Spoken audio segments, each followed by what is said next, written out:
상위 1%의 가구와 전체 가구를 살펴봤는데요. 보통 사람들은 거의 80% 이상이 근로소득과 사업소득으로 이루어진 것을 알 수 있는데요. 재산소득은 7.8%밖에 되지 않습니다. 상위 1% 가구에서는 근로와 사업소득을 통한 소득이 한 절반 조금 넘는 수준이고 재산소득이 38%나 됩니다. 그러니까 거의 40% 가까운 게 시스템이 벌어다 준 소득이라는 거죠. 생존과 안정 그리고 자유로 가는 3단계 정도로 나눠볼 수 있을 것 같은데요. 단계별로 돈이 얼마나 필요할까요? 최저 생계비를 한번 확인을 해봤습니다.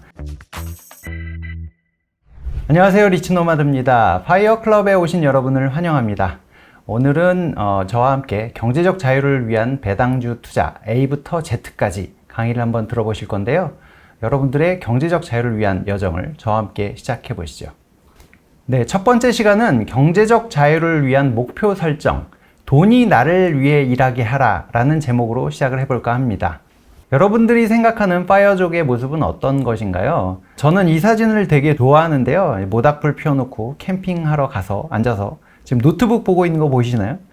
주식 투자를 살짝 해놓고 여기서 들어오는 돈으로 편안하게 시간을 즐기는 것을 상상하는데요. 내가 꿈꾸는 경제적 자유, 파이어족에 대한 정의부터 조금 하고 시작하는 게 여러분들의 자유를 위한 여정에 더 도움이 되지 않을까 싶습니다. 돈이 나를 위해 일하게 하라. 제목이 좀 거창하긴 한데요. 지금 나는 왜 돈을 벌고 있는가? 라는 약간 좀 철학적인 질문부터 시작을 할까 합니다. 돈을 위해 일하고 있는가? 돈이 나를 위해 일하는가? 모든 사람들이 어떻게 보면 후자를 꿈꾸고 있을 것 같은데요. 이 왼쪽에 나오는 사분명 같은 경우는 제 인생을 바꿔줬던 부자 아빠, 가난한 아빠에 나왔던 그런 현금 사분면이라는 그림입니다. 왼쪽에 E라고 표현되어 있는 게 인플로이. 그러니까 이제 우리가 대부분의 사람들이 월급쟁이로 살고 있는데 이 월급쟁이들은 시간이 곧 돈이거든요. 내가 가서 일을 해서 돈을 버는 이제 그런 구조인 거고, 오른쪽에 보면 비즈니스 오너. 이분들은 시스템을 이제 갖고 있는 거죠. 직원들이 열심히 돈을 벌어서 돈을 가져다 주는 그런 구조를 만드신 분들인 거고, 아래쪽에 S는 셀프 인플로이드.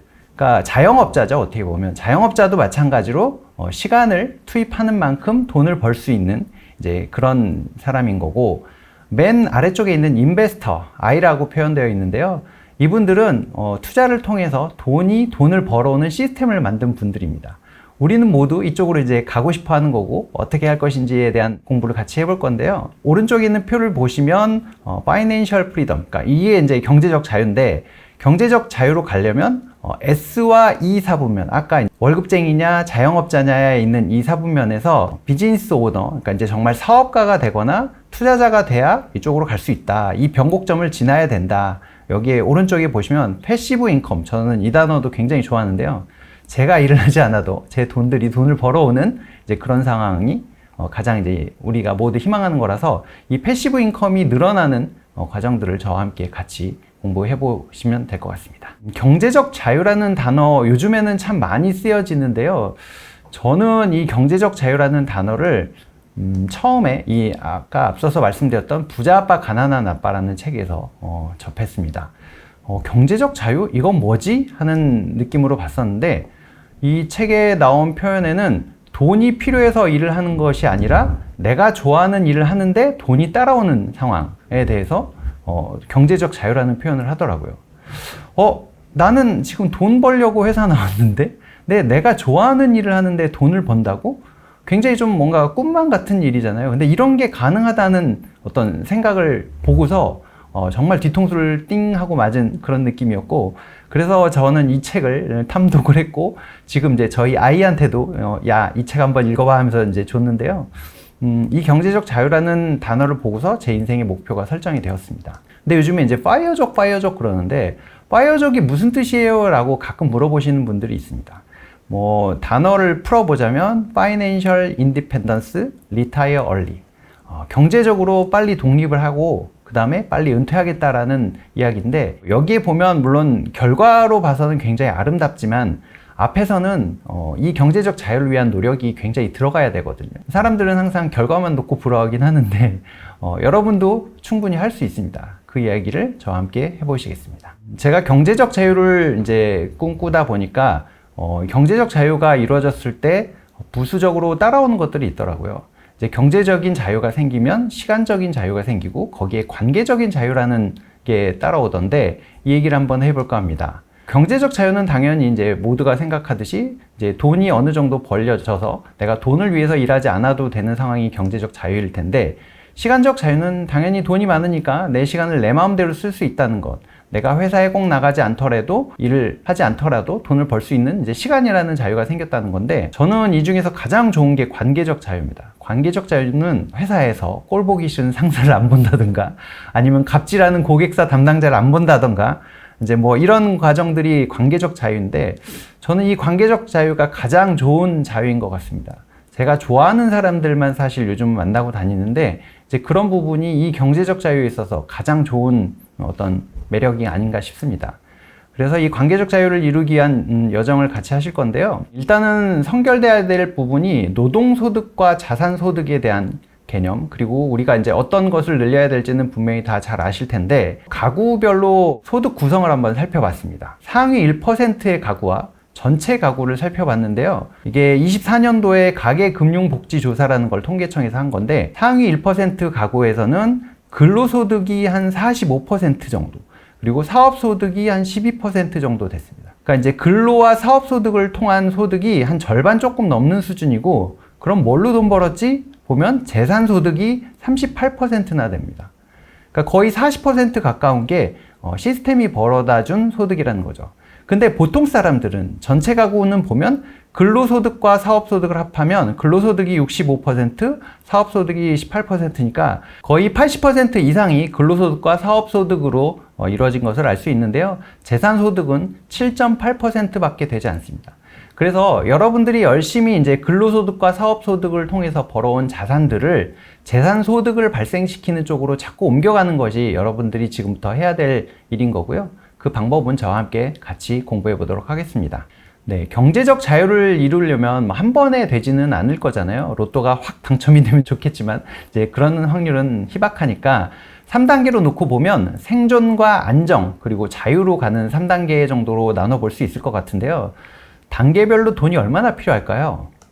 일단 최저 생계비를 한번 확인을 해봤습니다. 왼쪽 아래 보시면 25년 기준으로 하니까 4인 가구가 366만 원 정도 되고요. 1인 가구는 한 140만 원 정도 있어야 최저 생계, 정말 이제 먹고 사는 정도만 하려면 이 정도가 있어야 된다는 건데, 중위소득이라는 개념이 있습니다. 중위소득은 4인 가족 계산했을 때는 610만 원, 올해 이제 610만 원인데 그것도 작년보다 한 6.4% 늘어난 게 610만 원이라고 합니다. 이 중위소득은 우리나라 1등부터 꼴등까지 세워놨을 때 중간 정도 가는 소득이 610만 원이거든요. 그러니까 이 중위소득 정도면 생존의 단계는 넘어섰고 그래도 안정의 단계에 가까워진 수준이 아닐까 싶은데요. 이제 여기서 더 벌어야 자유가 생기겠죠. 은퇴 가구주들한테 한번 물어봤습니다. 월 최소 생활비가 어느 정도 되는 것 같습니까? 라는 질문에 이제 부부가 두 분이 생활하신다고 하면 한 240만 원 정도 들어갈 것 같습니다. 라고 얘기를 하셨다고 합니다. 근데 적정 생활비, 그 최소 생활비는 정말 먹고 사는 수준인 거고, 그래도 내가 조금 하고 싶은 거는 해야 된다라고 한다면 336만 원 정도는 있어야 그래도 어느 정도 생활을 누릴 수 있는 수준이 되는 것 같은데요. 여러분들의 목표 소득은 얼마인지 한번 생각을 해보시면 좋을 것 같습니다. 일단 첫 단계인데요. 구체적 목표 설정의 중요성에 대해서 한번 이야기를 해볼까 합니다. 조금 오래된 얘기긴 한데 1979년에 하버드 경영대학원을 졸업한 졸업생들을 대상으로 설문을 해봤다고 합니다. 명확한 목표를 세우고 기록하였으며 성취하기 위해 계획을 세웠는가? 라는 질문에 3%만 명확한 목표를 세우고 기록을 했고, 13%는 목표가 있지만 기록하지는 않았고, 84%는 뭐 내가 하버드인데 뭐 이러면서 구체적 계획은 아직 세우지 않았다고 했었습니다. 그래서 이 친구들한테 10년 뒤에 다시 똑같은 질문을 해봤는데요. 이 그룹 간의 경제적 차이가 굉장히 큰 것을 발견할 수 있었습니다. 목표가 있지만 기록하지 않았던 13%는 목표가 없었던 84%보다 소득이 2배가 넘게 많았다고 하고요. 아까 명확한 목표를 세워놓았던 3%가 나머지 97%보다 소득이 10배 이상 더 많은 것을 확인할 수 있었습니다. 하버드를 졸업한 친구들이면 전 세계에서 가장 똑똑한 친구들인데, 기본적으로 뭔가 목표를 세우지 않았던 친구들도 굉장히 많은 연봉을 받았겠지만 구체적인 목표를 갖고 있었던 친구는 보통 친구들의 10배 이상을 더 벌었다고 하니까 구체적인 목표가 중요하다는 얘기는 더 강조하지 않아도 충분히 이해하실 것이라고 믿습니다. 그래서 경제적인 자유를 위해서 목표를 좀 구체화하는 과정이 필요한데요. 우리가 회사를 다니다 보면 중장기 계획이라는 걸 세웁니다. 2030년에는 얼마를 벌고 이런 계획들을 세우고, 그걸 이제 세분화하다 보면 연도별로 사업 계획을 세우고, 또 이 사업 계획이 잘 가고 있는지 월별로 실적을 분석합니다. 그리고 실적을 정확하게 판단하기 위해서 경비 처리도 하고 매출을 기표하고 이런 회계 처리도 하는데요. 이걸 이제 목표를 구체화시켜 놓고 계속 지속적으로 주기적으로 체크하는 과정이 회사에서는 일어나고 있습니다. 근데 사실은 회사보다 내 인생이 더 중요한데요. 내 인생에 대해서 이렇게까지 체크하고 계신 분이 사실 얼마나 될지 좀 궁금합니다. 근데 내가 경제적 자유를 원한다고 하면 경제적 자유를 위해서 내 자산 규모는 어느 정도인지, 월 현금 흐름은 어떤지, 그리고 내가 하고 싶은 일은 뭔지, 이런 부분들을 구체적으로 목표를 세우고 이제 그 목표를 달성하기 위해서 꾸준하게 노력하는 그런 과정이 필요합니다. 아래 그림을 보시면 플랜 to C 이렇게 표현이 되고 있는데요. 회사에서는 이런 과정을 계속 순환해서 하는 거거든요. 계획을 세우고 실행을 하고 그 다음에 다시 체크하고, 이걸 꾸준하게 반복하고 있는 게 회사인데, 앞서서도 말씀드렸지만 회사보다 내 인생이 훨씬 더 중요하잖아요. 내 인생에도 이 과정을 꼭 한번 해보시라고, 꼭 한 번이 아니라 꾸준히 하셔야 된다고 저는 꼭 말씀을 드리고 싶습니다. 근데 이렇게 계획을 세우고 실행하는 건 알겠는데, 내가 원하는 정도의 경제적 자유를 달성하려면 한참 돈을 많이 모아야 될 것 같은데요. 이제 이런 얘기를 하시는 분이 분명히 있을 겁니다. 그래서 제가 조금 도움이 될 수 있는 마법 한 가지를 알려드리려고 합니다. 내 삶은 복리효과의 산물이다 라는 이야기를 하신 분이 있는데요. 여기서 복리라는 표현 뒤에서 다시 한번 설명을 드릴 건데, 복리효과의 본질은 눈덩이처럼 작용한다는 것이다. 우리 어렸을 때 눈사람 만들 때 생각을 해보시면, 처음에 눈덩이를 굴릴 때는 눈덩이가 굉장히 작잖아요. 그래서 한 바퀴 굴을 때 붙는 눈의 양이 굉장히 적습니다. 근데 눈덩이가 커지고 나면 한 바퀴 굴릴 때 붙는 눈의 양이 굉장히 많아지는 것을 경험하셨을 텐데, 돈도 마찬가지거든요. 그래서 아주 일찍 시작하거나 아주 오래 살아야 된다는 의미다라는 얘기를 워렌 버핏께서 하셨습니다. 이분의 자산이 60세 이후에 90% 이상 만들어졌다는 얘기를 아마 들어보신 분도 있으실 것 같은데요. 이렇게 꾸준히 하면 시간의 힘과 복리의 힘으로 생각보다 굉장히 빠르게 목표에 달성할 수 있을 겁니다. 그 복리 효과에 대해서 조금 더 자세히 말씀드리도록 하겠습니다. 복리의 마법, 72의 법칙이라는 얘기를 들어보셨는지 모르겠는데요. 내 자산을 2배로 만드는데 걸리는 시간을 얘기를 합니다. 단리는 예를 들어서 1,000만 원을 저금을 하면 3% 이자다라고 하면 30만 원씩 붙습니다. 근데 그 다음에 가도 30만 원만 붙고 그 다음에 가도 또 30만 원만 붙는 게 단리고요. 복리는 1,000만 원에 30만 원이 이제 이자로 붙었는데 그 다음에는 1,030만 원에 대해서 이자가 또 3%가 붙는 과정입니다. 그래서 3년 차가 되면 30만 원만 붙는 게 아니라 31만 9천 원이 붙게 되는데요. 이런 식으로 시간이 계속 더해지고 복리 수익률이 올라가다 보면 굉장히 빠른 속도로 자산이 늘어나게 됩니다. 오른쪽 그래프를 보시면 단리와 복리의 차이를 체감하실 수 있을 텐데요. 그러면 이 자산을 2배로 늘리는 데 걸리는 시간은 어떻게 하냐? 72 나누기 내 예금, 적금 아니면 내 주식의 수익률, 이 이자율들을 나눠보면 자산을 2배로 늘리는 데 걸리는 시간이 나옵니다. 그래서 쉽게 말씀드리면 연 7.2% 하면 10년 뒤면 내 자산이 2배로 커져 있는 거거든요. 그래서 그런 과정을 몇 번 반복하다 보면 내가 원하는 삶을 금방 만드실 수 있을 겁니다. 그러면 이걸 이제 조금 더 계획을 구체적으로 만들어야 되잖아요. 그래서 나의 인생을 로드맵을 한번 짜보려고 합니다. 이거 회사 다닐 때는 많이 하거든요. 중장기 계획 세우고 이거 어떻게 달성할 건지 5년 단위로 끊고 3년 단위로 끊고 하는데, 내 인생이 더 중요하니까 한번 해볼 건데요. 연도별로 일단 목표 수립을 좀 해야 됩니다. 그리고 세부 달성 계획을 만들고 그 다음에 수립하고 실천하고, 이제 이게 반복되는 건데 주기적으로 좀 업데이트를 해볼 수 있을 것 같습니다.